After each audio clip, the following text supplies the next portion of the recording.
to those on the platform, Dean Benbow, Jerry, Dr. Heuser, and to the faculty. I'm so proud to be back here at Peabody College. Thank you.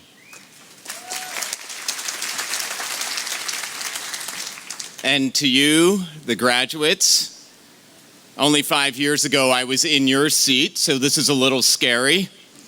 To offer encouraging words to a terrifically talented and driven class of new graduates who are about to launch into the world and steal all the best jobs.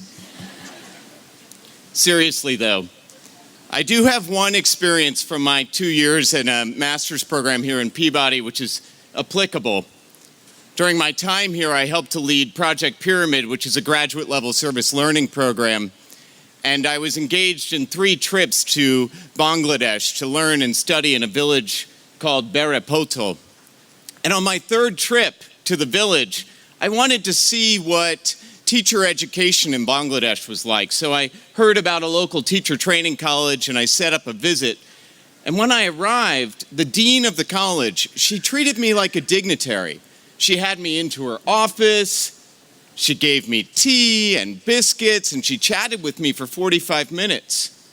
And at the end of that time, she said, you know, there are some teachers who would like to meet you too. And I said, oh, I would be happy to meet them. So as we were walking down this dim-lit hallway at the school, I was picturing maybe 8 or 10 teachers in a faculty lounge somewhere.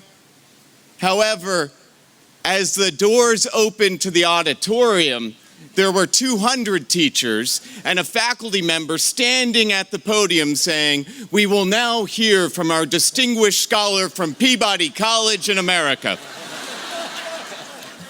So, be warned. By virtue of the Peabody diploma you will receive today, you may be shown undue level of respect and distinction when you least expect it. Keep an emergency speech in your pocket.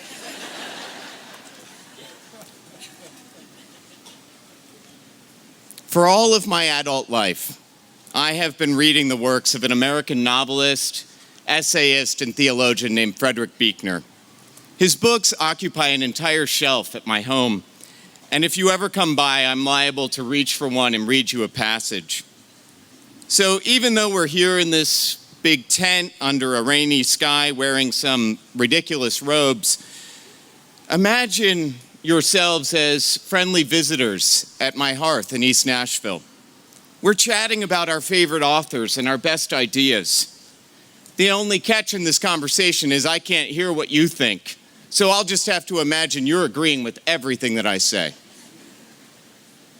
Whether age 18 or 85, we are all trying to figure out the most meaningful way to spend the balance of our lives. This quandary applies to new graduates, to faculty, to families, to deans, and even to institutions like Peabody College. How will this college, at a prestigious university, spend the balance of its life? Frederick Buechner has a way of describing in the most honest words our universal desire to live lives of significance. He reminds us that vocation comes from the Latin vocare, to call. Vocation is beyond occupation. It is that life's work which you are called to, which includes what you do, but also who you are and how you do it, how you live. Vocation is that overarching narrative that will sustain your work your whole life. Buechner argues that we will find vocation by pursuing the kind of work that we need to do and that the world needs to have done. In his words, the place God calls you to is the place where your deep gladness and the world's deep hunger meet. Find the corner where your joys intersect with the needs of the community, where your talents intersect with what is urgent in the world, and you will find vocation. On the corner of joy and need. Finding the street of joy is simple enough. We each enjoy something about discovery, having policy debates, reading, going to conferences, writing long papers. Otherwise, why would we have come to Peabody? Maybe you enjoy traveling, watching children grow, developing organizations, teaching college students, hosting great conversations, raising money or making money. We each have unique talents that stimulate our minds and make us feel confident. You know, in my experience, Peabody College is a supportive place to explore your gifts and realize what ideas captivate you. So everyone, whether graduate or family or faculty, take a moment and just think for yourselves. What do I enjoy? What are my talents?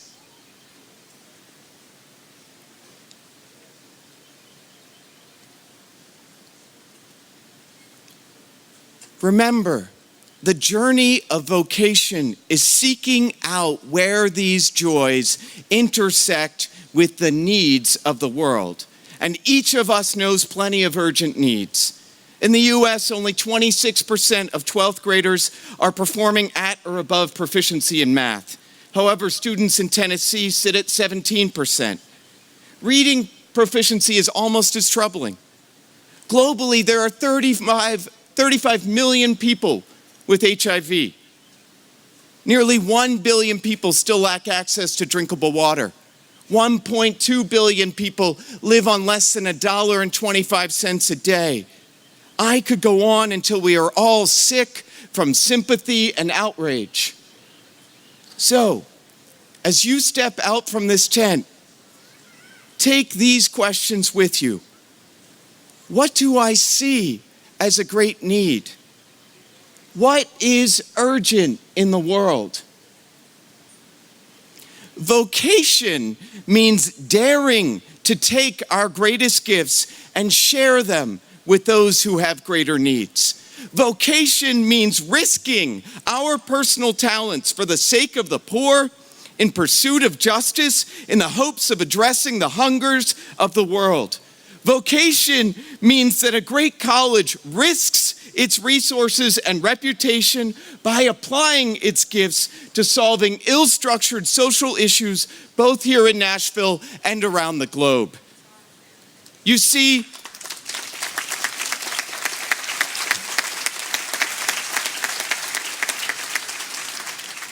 following Buechner's directions to the intersection of the street of joy and the avenue of need will place us each at an uncomfortable corner.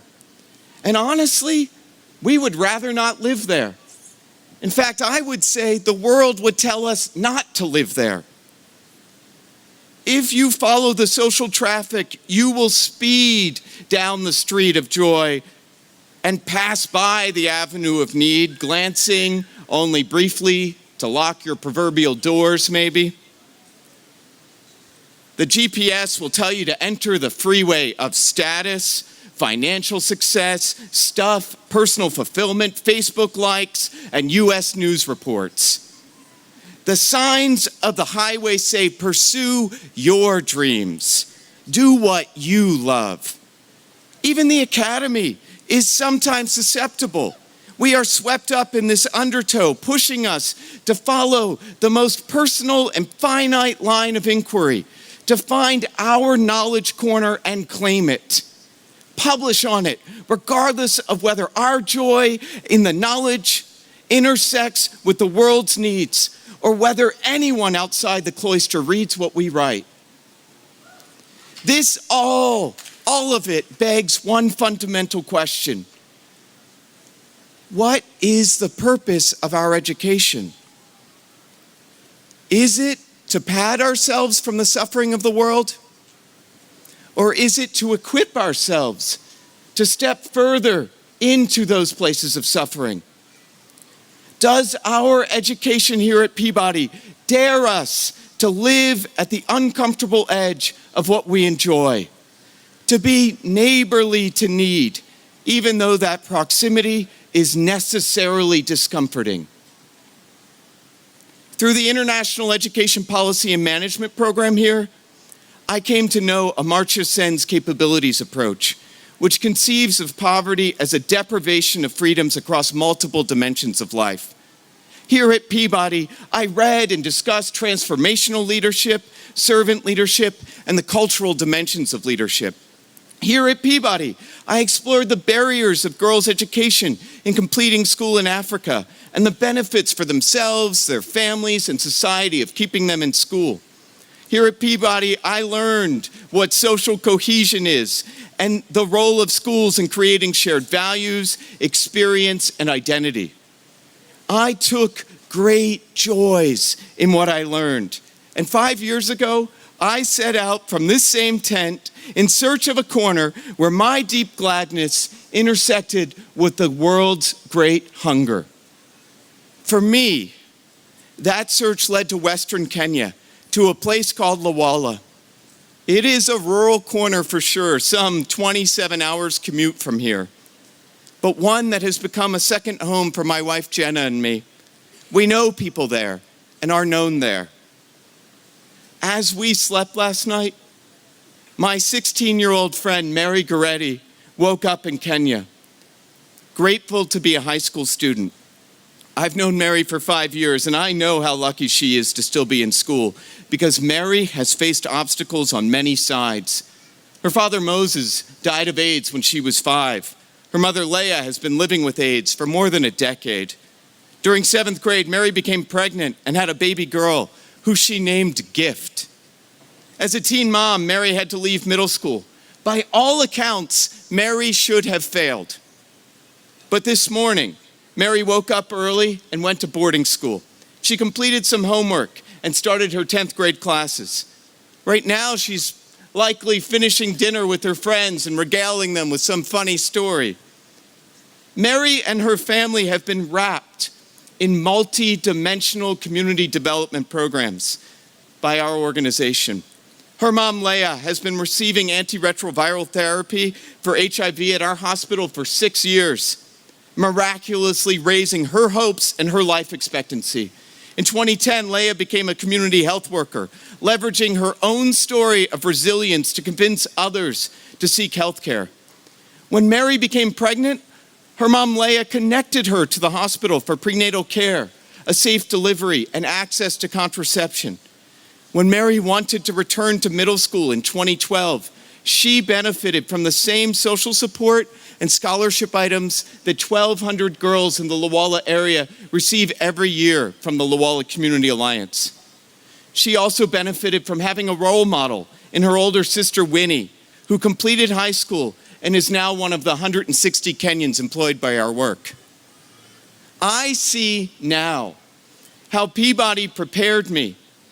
It built and inspired my joys for community development, leadership, girls' education, and social cohesion. These joys intersect with the needs of Mary, her family, and the communities that surround Lwala. I see now how Peabody prepared Jerry Parr, whom we honor today, to live a vocational life. Driven by the needs he saw around him, Jerry risked his life for our president, cared for war orphans in El Salvador, and stepped into the AIDS crisis before it was vogue to do so. Jerry, in your own words, you are a man of soul. I'm excited also for you graduates today. You also have the talents formed and fed here at Peabody. You too have been equipped with moral imagination and know well the needs of the world. I believe, and this community of educators believes, you will discover your own Lwalas, your own Marys, your own vocations. But here is my final thought. Vocation means staking our lives at the intersection of the street of joy and the avenue of need, even after the idealism has worn off and disillusionment creeps in. Not every story in Lwala is like Mary's, trust me. In fact, the trend often looks like the odds are against us. In Lwala, females make up 95% of our HIV clients between the ages of 15 and 24. Only 60% of girls complete 8th grade where we work, and only 17% complete high school. Last year, nearly 300 teenage girls delivered babies at our hospital. Living in proximity to those kinds of needs, choosing to be near to injustice, near to the poor, near to children who are abused and friends who die of AIDS, is sometimes a heartbreaking decision. The corner of joy and need is battered by the winds of cynicism and hopelessness. Vocation is messy work. But somehow, the call is worth pursuing. Even if the good is hard to see and change is slow and sometimes overshadowed, I believe in the final analysis, love will win. So I charge you now, go where your joys intersect with the needs of your community, where your talents intersect with what is urgent in the world. If you stake your lives on the corner of the street of joy and the avenue of need, you will discover a life of significance. Multiply that effect by the number of vocation seekers here at Peabody College, and we can dare to dream of transformation. Thank you.